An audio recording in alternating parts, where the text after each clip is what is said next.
Sekarang ni sana sini ayam gepuk, tapi yang mana puas hati? Pedas tu kalau boleh betul-betul menyengat, bukanlah pedas pekat. Kerja cari makan kali ni kita berada dekat Masai Pasir Gudang. Kat mana hari ni?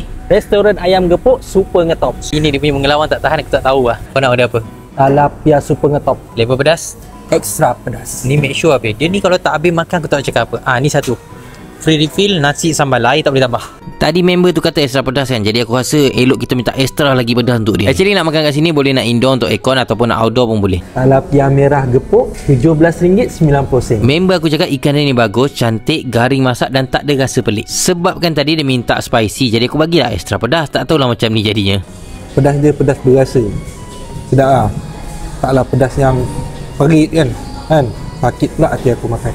Ayam gepuk set D all in sekali dengan air RM15.90. Yang ni set komplit lah. Ada tempe, tahu, lepas tu ada pedas, ada kobi. Jadi bila aku dah makan sambal tu, aku dapat rasa bukan macam makan cili mentah. Dia tak kosong, ada rasa macam umami. Ayam goreng ni, ini paling penting lah. Dia rebus sekali dengan rencah, jadi dua crunchy, dalam tu lembut. Rasa rencah tu sampai ke dalam. Jarang sebenarnya dapat jumpa sup dekat kedai ayam gepuk. Level pedas aku ambil ni maksimum pedas, tapi aku tambah extra lagi. Tambah kicap baru jadi. Campuran sambal dengan gajus kena pandai well balance sendiri. So dapat rasa satu rasa lemak, dan aku dapat rasa macam ada minyak bijan sikit dia letak. Ini baru betul lah yang makan pedas-pedas, tapi bukan pedas pekat. Sebab kadang-kadang ada tempat lain aku dapat rasa macam makan cili mentah. So for me, bagi aku sini approve. Cuma itulah tak tahan pedas aku macam ni. Ada juga menu lain yang kita layan kali ni, mi Bandung muar, daripada muar di bawah. Rasa udang kering dia yang tak terlampau kuat sangat. Bagi aku tengah-tengah level dia. Kuah dia pun tak pekat sangat, boleh hirup. Dan lagi satu, dia ada udang. Ada banyak pilihan sebenarnya. Member aku tambah order lagi nasi kambing. Yang ni aku rasa dia macam makan sambal kicap, tapi ada rasa black pepper sikit dalam dia. Bukan pedas cili, tapi pedas daripada black pepper. Dan kau dapat rasa berangin daripada white pepper yang dia letak kat sini. Dan bila kau makan dengan sambal belacan dia bagi aku sambal belacan dia a bit strong sikit, rasa belacan kuat.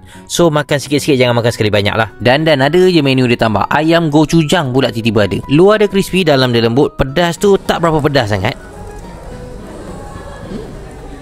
Angop. Mana? Macam dia sapu madu. Macam makan fry tu. Fry what? Fry? Macam makan fry. So macam inilah cerita perjuangan mencari ayam gepuk. Actually tempat dia ni ada dua. Satu dekat Masai dan satu lagi dekat Bandar Baruda.